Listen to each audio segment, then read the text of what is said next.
Bruce Lee was the fittest man alive, yet he died at just 32.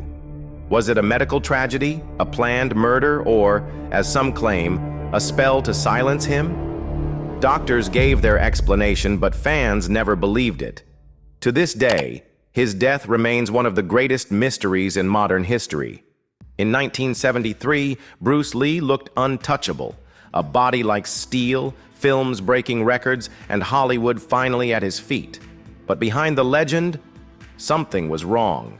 The headaches started, then fainting spells.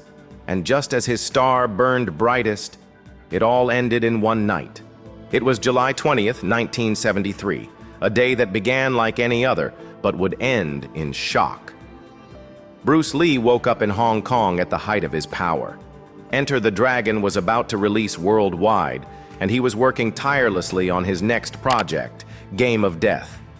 To the outside world, he looked unstoppable, his body carved like iron, his energy unmatched. But inside, something was wrong.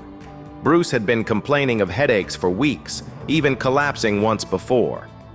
Doctors said it was nothing serious, heat exhaustion, maybe stress.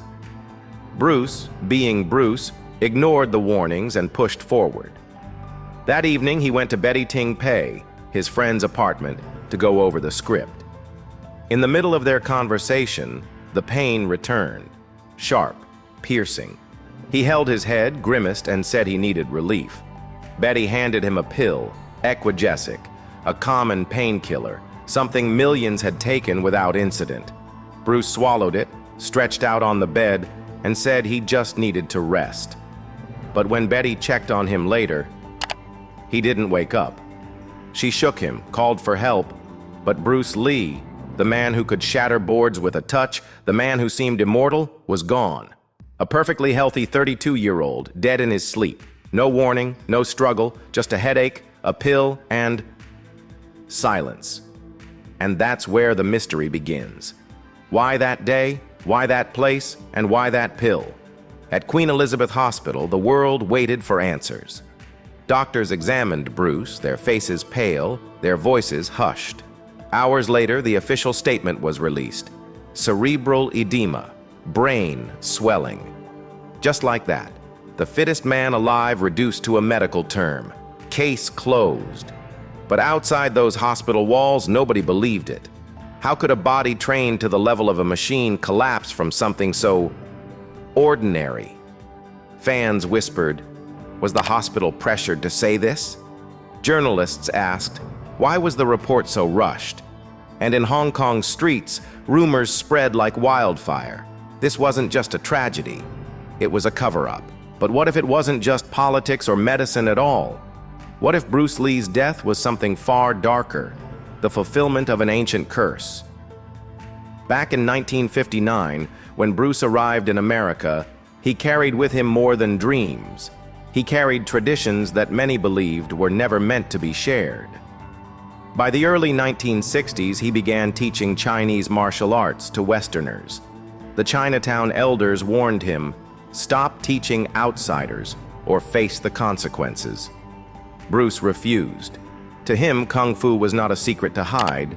It was a legacy to spread. The tension reached a boiling point in 1964 when a duel was arranged in Oakland. If Bruce lost, he would shut his school. If he won, he could continue. What happened next turned into legend. Bruce dismantled his challenger.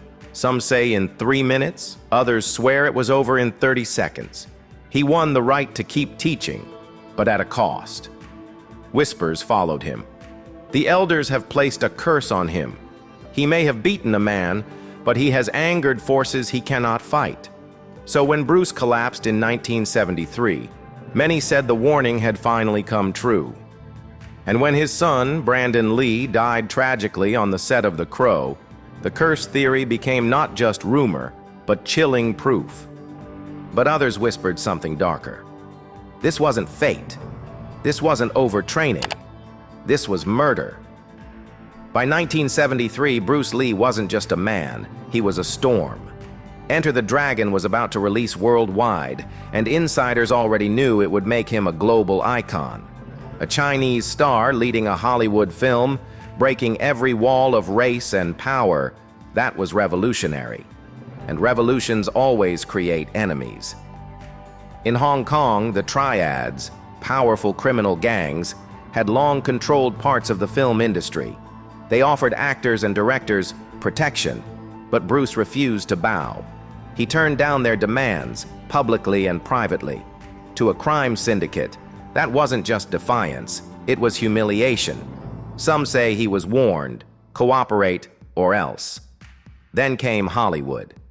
Bruce had already clashed with studios when they rejected him for the TV series Kung Fu, giving the role of a Shaolin monk to a white actor painted as Asian. Now, with Enter the Dragon, Bruce was finally proving he didn't need their approval. He could dominate on his own terms.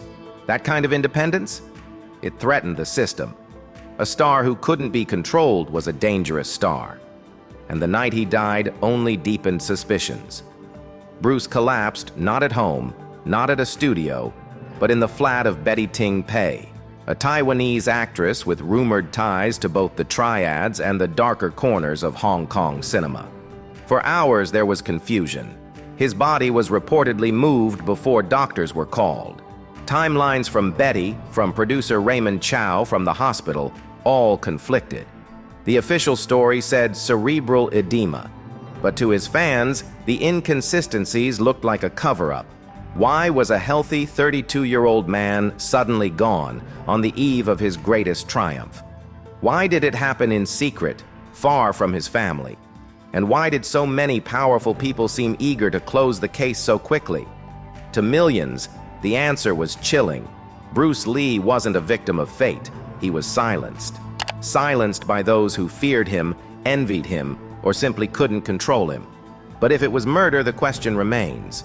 Who had the most to gain from Bruce Lee's death? But not everyone believed in curses or conspiracies. Some pointed to something far more human, Bruce Lee's own obsession with perfection. By the early 1970s, Bruce was training like no one else on Earth. 2,000 punches a day, endless sparring, weightlifting, running mile after mile in the hot Hong Kong sun. His body was his weapon, and he sharpened it until the blade began to cut him back.